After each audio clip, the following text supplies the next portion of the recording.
Salut les amis, c'est moi Myriam. Comment allez-vous? J'espère que vous allez tellement bien. Super, moi aussi.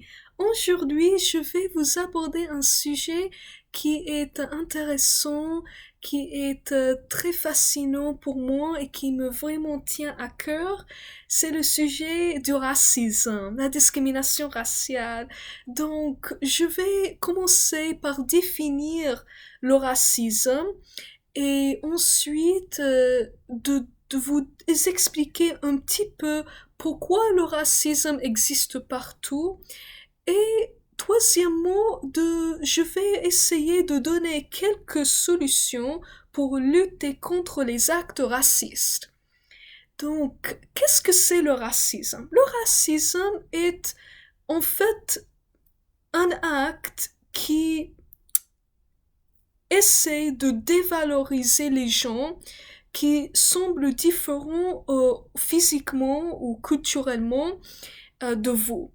Et donc, l'homme a tendance à se méfier aux gens qui sont différents de lui, comme par exemple un étranger qui vient d'un autre pays, un immigré, ou une immigrée, donc il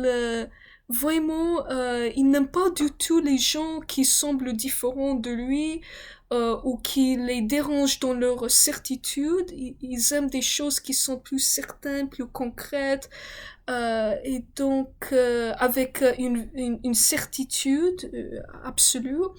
Mais voilà, c'est ça. Et, en fait, on croire ou on faire croire qu'il existe plusieurs races au monde entier et que certaines sont supérieures aux autres races. Mais voilà, c'est vraiment une mauvaise action et c'est un crime contre l'humanité. Je déteste le racisme et en fait, je souhaite que ça n'existe pas, mais malheureusement, ça existe. Et c'est assez répandu et commun à toutes les sociétés. Dans certains pays, il est devenu banal parce qu'il ça arrive quand on s'en rend pas compte et donc comme je vous ai dit, il consiste à se méfier et même à mépriser des gens ayant des caractéristiques culturelles ou physiques différentes des nôtres. Donc, pourquoi est-ce que le racisme existe partout? Il existe parce que les gens ne veulent pas vraiment apprendre à accepter nos différences et d'autres cultures différentes d'eux. Et ils n'aiment pas du tout la variété, mais ce qui est vraiment paradoxal parce que c'est la variété qui nous donne la richesse. C'est nos différences physiques et culturelles qui nous donnent la richesse. Ce n'est pas les similarités. Parce que si nous sommes tous similaires, il n'y a pas vraiment d'une richesse variée dans nos vies.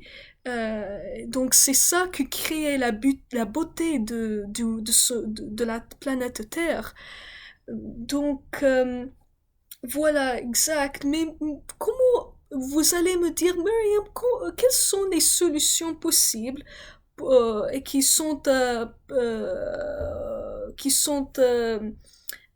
vraiment des solutions qu'on peut essayer d'appliquer, qui sont applicables pour lutter contre la discrimination raciale. Donc d'abord, je crois qu'on doit apprendre à respecter nos différences, apprendre à respecter les différences d'autres personnes et leur culture et leurs capacités et leurs propres compétences. Et donc, parce que comme ça, on peut petit à petit éradiquer le racisme.